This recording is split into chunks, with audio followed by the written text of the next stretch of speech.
Target post देख रहे सभी का स्वागत है। मैं हूं आपका आजाद शर्मा।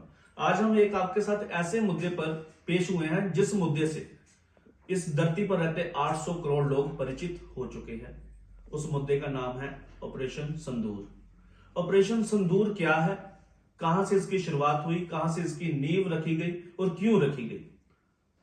आपको ज्ञात होगा कि 22 अप्रैल को जम्मू कश्मीर के पहलगाम में आतंकी हमला हुआ जिसमें 26 के करीब लोगों की हत्या कर दी गई। यहां तक कि एक करीब 5 दिन पहले शादी हुई युवती से कहा गया, जब उसके पति को गोली लगाई गई आतंकियों की तरफ से, तो उसने कहा मुझे भी मार दो। तो उन्होंने कहा कि मोदी को बताना। वहां से ऑपरेशन सिंदूर की नींव रखी गई।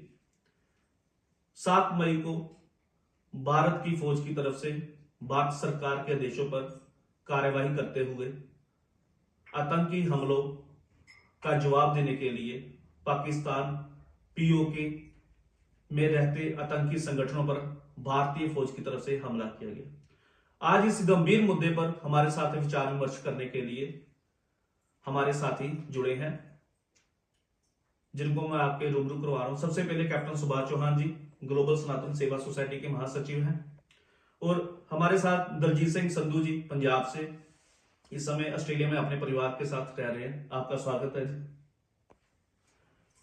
कैप्टन साहब, कैसे देखते हैं ये जो ऑपरेशन सिंदूर की जरूरत क्यों पड़ी? देखो, जो 22 अप्रैल को जो हुआ था कांड, वो दरअसल एक जेनोसाइड था और उसमें धर्म पूछकर, ये बहुत कम ऐसा किस्से होते हैं, लेकिन उसमें धर्म पूछकर शिनाख्त करके और फिर गोली मारी गई थी। तो वो हिंदुओं को टारगेट किया गया था स्पेसिफिकली, और बाकी लोगों को पूछा था कि अगर आप कलमा पढ़ सकते हो, आप किस धर्म को मानते हो, तो धर्म पूछकर उनका कत्ल किया गया था। और बच्चों के सामने, उनकी अपना बहनों के सामने, उनकी पत्नियों के सामने ये कत्लेआम हुआ। और जो लोकल आदमी थे वो सब तमाशा देखने में लगे हुए थे। तो ये एक ऐसा लगता है कि सोचा समझा एक साजिश के तहत ये कत्लेआम हुआ था। पाकिस्तान को जो मुंह तोड़ जवाब दिया गया भारत सरकार की तरफ से, पाकिस्तान और पीओके में जो आतंकी संगठनों के अड्डे थे उन पर भारत सरकार की तरफ से जो कार्रवाई की गई, उसको आप कैसे देखते हैं? कार्रवाई अभी और होनी भी चाहिए, कैसा समझते हैं आप? देखो, जो ऑपरेशन सिंदूर की, जैसे आपने सही कहा कि नींव तो 22 अप्रैल को ही रखी गई थी। तो ऑपरेशन सिंदूर क्यों रखा गया इसका नाम? क्योंकि इन्होंने जो तब जब उन्होंने कहा कि, जैसे आपने सही कहा कि मोदी को जाके बता देना, तो मोदी जी ने सुन ली इनकी बात और फिर ये तैयारियां शुरू की। मीटिंग्स का दौर चलता रहा। सब तीनों, आर्मी चीफ, नेवी चीफ और आर्मी एयरफोर्स चीफ, एनएसए, हमारे डिफेंस मिनिस्टर, होम मिनिस्टर, इनके साथ में लंबी चौड़ी बैठकें हुई, सचिवों के साथ बैठकें हुई, और उसके बाद में यह तय किया गया कि ऑपरेशन सिंदूर को अंजाम देना है। और पूरी दुनिया को यह लग रहा था कि शायद डिले होगा या जल्दी होगा। जो हमारी ऑपोजिशन है वो कहने लगी कि भाई जल्दी करो, पाकिस्तान को अपना इसको पनिशमेंट दो। लेकिन ये चीजें जल्दबाजी में कभी नहीं हो सकती। तो इसके लिए समय चाहिए, इसके लिए पर्याप्त साधन चाहिए। तो उसके बाद अब आप ये ठोस रणनीति चाहिए, ठोस रणनीति चाहिए। और आप ये एक अंदाजा लगाइए कि 1971 के बाद में हमारी तीनों फोर्सेस, आर्मी, नेवी और एयरफोर्स, ये पहली बार ऐसा हुआ कि ज्वाइंट ऑपरेशन इस बार किया गया। जो 7 मई को हुआ, बहुत कम लोग तो यही कहते हैं कि भाई शायद हवाई जहाज से सिर्फ ऑपरेशन हुआ। नहीं, ये तीनों फोर्सेस उसमें इन्वॉल्व थी। और इसी की बदौलत हमने पहली बार हुआ है कि अब तक तो हमने पीओके में ही सिर्फ गोलीबारी की थी इनकी। इस बार पंजाब में घुसकर, जो पाकिस्तानी पंजाब है उसमें घुसकर गोलीबारी की, जैसे बहावलपुर या मुर्दी के या और भी जगह, मुजफ्फराबाद तो खैर पीओके में आ जाता है। बाकी हमने पाकिस्तान के जो दिल कहा जाता है पाकिस्तानी पंजाब, उसमें घुसकर इस बार तहलका मचाया। तो इसके लिए पाकिस्तान हिल गया और उसको समझ में नहीं आया कि कैसे रिएक्ट करें, क्या करें और किस तरह से जवाब दें भारत को। और जैसे अब देखने में भी आया 4 दिन से 5 दिन से, जैसे भी फायरिंग चल रही है, हो रही है, दोनों साइड से हो रही है। तो पंजाब राजस्थान, हिमाचल, हरियाणा ये ज्यादा टारगेट पर है, जो बॉर्डर लगते हैं इनको। तो आप पंजाब से हैं, तो कैसा लगता है कि जैसे ये गोलीबारी देखने में मिली, भारत ने जवाब दिया पाकिस्तान को, तो डिफेंस को लेकर आप क्या कहना चाहते हैं? आप तो बॉर्डर के पास है, कौन सा जिला है आपका पंजाब का? और तरन तारण जिला है। तरन तारण जिला। कौन सा गांव है आपका? आपका नशहरा डाला है। निशानेटा। तो कैसा लगता है आपको देखकर? टीवी में देखा होगा आपने, खबरें भी सुनते होंगे कि किस तरह का माहौल देखने को मिला है कि भारत ने पूरा जवाबी जो मुंह तोड़ जवाब था वो दिया है। हाँ, वो तो देना चाहिए जवाब। दिया भी है। डिफेंस को लेकर आप क्या कहना चाहते हैं? आप तो बॉर्डर के बिल्कुल स्टिक में रहते हैं, साथ डिफेंस में। तो बहुत मजबूत किया मोदी सरकार के में डिफेंस मजबूत हुआ है। डिफेंस बहुत मजबूत किया। डिफेंस में पूरा मोर्चे वगैरह जो है सारा साफ करा के सभी कुछ पूरा डिफेंस कंप्लीट किया। डिफेंस जो मजबूत किसी ने हुआ है। आज तक नहीं किया। आज तक जो नहीं हुआ वो मोदी सरकार ने हाँ। डिफेंस को लेकर आते ही उनकी तरफ से डिफेंस को मजबूत किया है। पूरा। और इसी कारण ये है कि अगर डिफेंस आज हमारा मजबूत था तो भारत की तरफ से मुंह तोड़ जवाब दिया गया। जैसे कि कल देखने को मिला कि अमेरिका के राष्ट्रपति डोनाल्ड ट्रंप के हस्तक्षेप के बाद दोनों ने सीज फायर का किया, और बाद में 3 घंटे बाद पता चला कि अपने बाद में कि वहां पर फिर गोलीबारी शुरू हो गया एलओसी पर। तो सीज फायर का तोड़ने का भारत की तरफ से पाकिस्तान पर आरोप है। इसको क्या समझते हैं कि एक तरफ पहले हम कहते हैं कि गिड़गिड़ाते हैं कि हमारे साथ फैसला कर लीजिए, हम नहीं आगे युद्ध चाहते, तो बाद में इस तरह का करना है, इसको आप किस तरह की हरकत समझते हैं? आजाद जी, दरअसल बात यह है कि आजकल का जो युद्ध वो गोलीबारी से या तोप से या हवाई जहाज से नहीं लड़ा जाता है। आजकल का युद्ध जो है वो लड़ा जाता है परसेप्शन से। आपने कैसा क्रिएट किया, मीडिया में क्या आपकी नियत है, मीडिया में आपने कैसा उसको बढ़ावा दिया है, आपके यूट्यूबर्स हैं, आपके रिपोर्टर्स हैं, आपकी जनता है, वो कैसे उस चीज को रिएक्ट कर रही है, कैसे उस चीज को बढ़ावा दे रही है। आजकल का युद्ध एक्चुअली डिजिटल युद्ध हो गया है जी। तो इस युद्ध में मैं ये कहूंगा कि इसमें पाकिस्तान शायद हमसे काफी आगे है। हमारी कुछ कमियां हैं जो हम हाईलाइट नहीं कर सके, लेकिन पाकिस्तान ने उनको ऐसा मरोड़ दिया और उन्होंने ये कोशिश की कि हमारे राफेल उन्होंने उड़ा दिए, हमारे बेसिस उन्होंने उड़ा वो दिए। तो सारा फेक था ना, वो सब फेक है, लेकिन उनका परसेप्शन उन्होंने ऐसा दुनिया को बताया। लेकिन देखा जाए तो अगर आप ऐसी बात कर रहे हो तो वो अपने लोगों से भी झूठ बोल रहे हैं, सिर्फ मन को तसल्ली देने के लिए कर रहे हैं कि हमने ऐसा कर दिया, जैसे जिसकी रियलिटी है। अगर मान लीजिए पाकिस्तान कह रहा है कि हमने इंडिया को इतना नुकसान पहुंचाया, तो वहां का प्रधानमंत्री सदन में कह रहा है कि वो भारत की ताकत को मार रहा है और कह रहा है कि तुर्की के अलावा हमारा साथ किसी और ने नहीं दिया।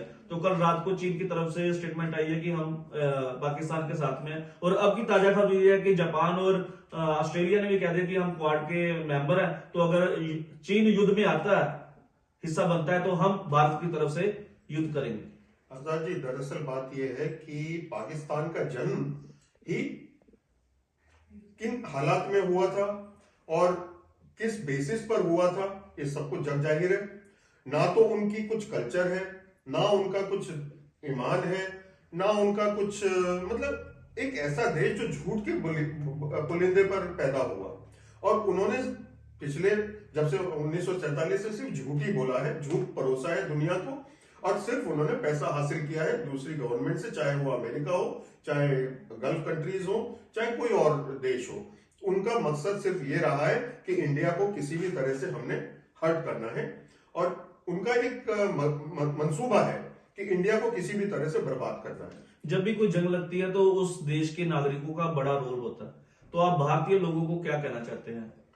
भारतीय लोगों ने काफी मैच्योरिटी दिखाई है और काफी संयम से काम लिया है। हाँ, कुछ ऐसे लोग हमेशा होते ही हैं देश में जो हर चीज को मतलब क्वेश्चन करेंगे, क्रिटिसाइज करेंगे और हर चीज को अपने हिसाब से तोलने की कोशिश करेंगे। लेकिन जो मौजूदा सरकार है, मोदी सरकार है, इन्होंने पूरी कोशिश की है और सच्चे दिल से कोशिश की है कि पूरे ऑपोजिशन को साथ में लेके चले, पूरी जनता को साथ में लेके इस बार ऑपोजिशन का भी पूरा साथ मिला है। पूरा साथ मिला है, इसमें कोई संदेह नहीं है, और इसी की वजह से इतना सक्सेसफुल ऑपरेशन हम लोग कर पाए। सिंदूर ऑपरेशन सक्सेसफुल में भारतीय नागरिकों का भी आपने धन्यवाद कर दिया और कैडर भी उनका भी उन्होंने इस बार बड़ा अच्छा दिखाया, और यहाँ पर विपक्ष ने भी अपनी अहम भूमिका निभाई और सही रोल अदा किया देश की एकता एंड अखंडता के लिए। लास्ट में आप मोदी जी को या भारत की फौज को, उनके सम्मान में क्या कहना चाहते हैं भारतीय फौज को? देखो, भारत की फौज का तो खैर दुनिया में कोई मुकाबला है नहीं, और ये ऐसी फौज है जिसने ना तो कभी कोई युद्ध हारा है, और पाकिस्तान की ऐसी फौज है जिसने कभी कोई युद्ध जीता भी नहीं है। तो पाकिस्तान के साथ हम मुकाबला फिजूल में करते हैं। हमारा मुकाबला दरअसल अमेरिका या रशिया से है। भारत की जो फौज है वो बहुत ऊंचाई पर है और उसके पास जो आजकल हथियार हैं, जो मेड इन इंडिया का जो कॉन्सेप्ट मोदी जी ने चालू किया और जिस चीज को आगे बढ़ावा मिला है, आज तक हम सिर्फ इंपोर्ट करते थे, सारी चीजें हम आयात करते थे अपने देश में, जो भी हमारे मैन्युफैक्चर कर रहे हैं और हम एक्सपोर्ट कर रहे हैं और अच्छी खासी क्वांटिटी में हम एक्सपोर्ट कर रहे हैं। और ये नहीं कि सिर्फ एक कंट्री को, हम काफी कंट्रीज को हम एक्सपोर्ट कर रहे हैं। जैसे हमारा ब्रह्मोस मिसाइल है, ठीक है, वो हमने रशिया के साथ मिलकर जॉइंट वेंचर है, लेकिन उसकी इतनी प्रामाणिकता है कि वो अच्छे से अच्छी मिसाइल को भी टक्कर दे सकती है। दुनिया में कोई ऐसा उसका जोड़ नहीं है आज की तारीख में। तो और दूसरा मैं आपको ये बताऊं कि ऑपरेशन सिंदूर नाम क्यों रखा गया है। आपने रामायण का किस्सा सुना होगा, जब हनुमान जी अशोक वाटिका में गए थे तो उन्होंने सीता माँ को कभी भी अपनी नजरों से देखा नहीं था, वो सिर्फ उनके चरण देखते थे। तो उनमें इतनी इज्जत थी और उनको पता था कि सीता जी सिंदूर लगाती हैं, तो उन्होंने अपने शरीर को पूरा सिंदूर से रच लिया था। और आज भी आप कोई भी हनुमान जी की मूर्ति अगर देखेंगे तो सिंदूर से लगी हुई होती है। तो ये बहुत बड़ा एक हमारा कल्चर रहा है ऐसा, और हमारी सभ्यता ऐसी रही है, और हमारा जो सोच है हिंदुस्तानियों की, और ये हिंदू कल्चर में तो इतना मतलब महत्व है सिंदूर का कि अगर किसी औरत का सिंदूर मिटा दे तो वो एक तो विधवा हो जाती है और उसकी दुनिया मतलब तबाही हो जाती है। तो मोदी जी ने इन बात को ध्यान में रखते हुए इसका ऑपरेशन सिंदूर नाम बहुत ही अच्छा एक नाम जो उन्होंने हर एक भारतीय के दिल को छू गया, हर एक भारतीय के दिल को छू गया, हर एक को सिंदूर की कीमत का भी पता चला, और दूसरा दुनिया वालों को भी पता चला कि सिंदूर है क्या, सिंदूर है क्या। एक बहुत बड़ा मैसेज मोदी सरकार ने दिया। आप क्या कहना चाहते हैं जी अपने लोगों को? पंजाब से हैं आप, गुरु। जुल्म सहना भी पाप है और जुल्म करना भी पाप है। जो कोई करेगा तो फिर उसका हर्जाना तो देना पड़ेगा। मोदी सरकार की तरफ से ठीक किया जा रहा है, भारतीय फौज की तरफ से ठीक किया जा रहा है, मुंह तोड़ जवाब दिया जा रहा है। हाँ, फौजें तो अपना काम कर रही हैं। निर्मम हत्या की गई है 26 लोगों को, एक शरेआम उनको गोली लगाकर चले जाना, ये तो जुल्म है। संधू साहब का भी यही कहना है कि हमारे गुरु गोविंद सिंह जी कहकर गए हैं कि जुल्म करना पाप है और उससे ज्यादा जुल्म सहना ज्यादा पाप है। तो आप क्या कहना चाहते हैं जी लास्ट में? अब जो मोदी सरकार को कोई मैसेज देना चाहते हैं, जहां भारतीय लोगों को जो कुछ मैसेज देना चाहते हैं आप? आजा जी, मैं ग्लोबल सनातन सेवा की तरफ से सिर्फ ये मैसेज देना चाहूंगा कि ठीक है, हम ऑस्ट्रेलिया में बैठे हुए हैं और हर इंसान बॉर्डर के ऊपर नहीं जा सकता है, लेकिन हमसे जितना हो सकता है हम इस मैसेज को आगे बढ़ाएं। और आजकल जो भी फंक्शन हो रहा है, कोई खुशी का माहौल है, तो हम ये कोशिश कर रहे हैं और हमने ये मैसेज देने की कोशिश की है कि ऐसे सेलिब्रेशंस ना हो, हम अपने फौज के सपोर्ट में खड़े रहें, क्योंकि कुछ फौजियों के भी हताहत हुए हैं, शहीद हुए हैं, तो और घायल भी काफी लोग हुए हैं। तो हम चाहते हैं कि हम कुछ उनकी तरफ कंट्रीब्यूट करें, चाहे वो $1 हो, चाहे ₹1 हो, चाहे कुछ भी हो, डिफेंस की तरफ हम थोड़ा सा ध्यान दें और उनको डोनेशन की तरफ हम डिफेंस का, हमारी आर्मी का मनोबल बढ़े, डिफेंस मजबूत हो। बिल्कुल। बहुत ही अच्छे सुझाव दिए इन्होंने और आप सभी को पता भी चल गया जो विदेशों में बैठे हुए हैं कि सिंदूर आखिर क्या है, ऑपरेशन सिंदूर का नाम क्यों रखा गया और इसकी नींव कैसे शुरू हुई, किस तरह से इसको अंजाम दिया गया। मेलबर्न से आजाद शर्मा की रिपोर्ट, टारगेट पोस्ट।